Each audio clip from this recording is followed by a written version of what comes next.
So good afternoon, everybody. Bill Squires of Bill Squires Business Coaching. And as I'm sure you already know by now, the BizX 2023, the National Awards and Business Forum, rapidly approaching. So that's on the 20th and the 21st of April at London Excel. Great lineup of world-class speakers and 19 different national business awards to be handed out. Today, I'm delighted to be joined by Laura Friedelhurst, who founded and runs LFH Regularity. And I hope I got that right this time because I always mess up on that one. So we'll be calling it LFH from here on in. One of the great businesses we work with and who is going or put in an application for the Best Personal Growth Award. Thank you, Laura.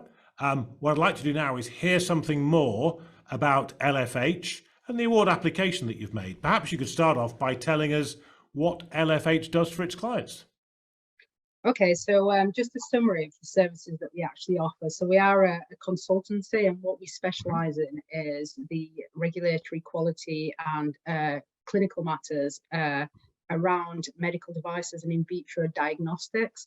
What we do is we support our clients from anything from feasibility, so an idea or design of a specific device, through that kind of phase from a regulatory perspective, quality perspective, to launch a product and life cycle management of that device until the point where the device then comes off the market and is no longer sold.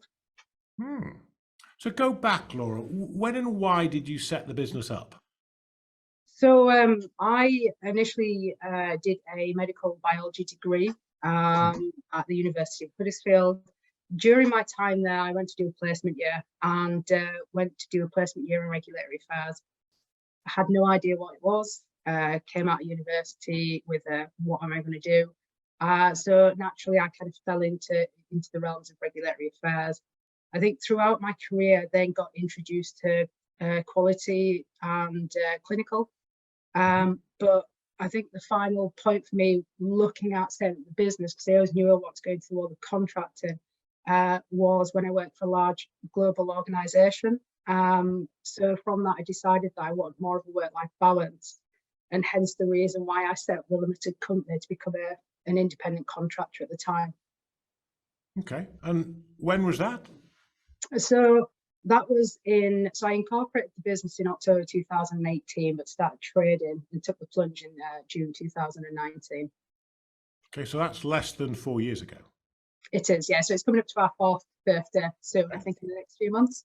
Yeah, be at the end of May. So tell us how the business has developed over that time, over those 4 years. Okay, so initially, like I said, it was me that started off as an independent contractor. But I think because at the time I were working on individual contracts, but also started to get a client base and realised that I needed to provide a level of service that, you know, I expect, that we needed to bring some people in to help with that. Also at the time, I became pregnant with my son. So it was that trying to, for business continuity, try and bring somebody in to provide that level of service that we expect. So the first member of the team came in February 2021, and now we've gone to a strong team of 8. Wow, team of 8. Yes, yeah, in that time frame. So we've grown substantially. So I think in the last 2 years we've grown 122% and then 130% year on year. Wow, so you really are motoring. So yeah. Fantastic story. What are you most proud of in terms of the development of LFH?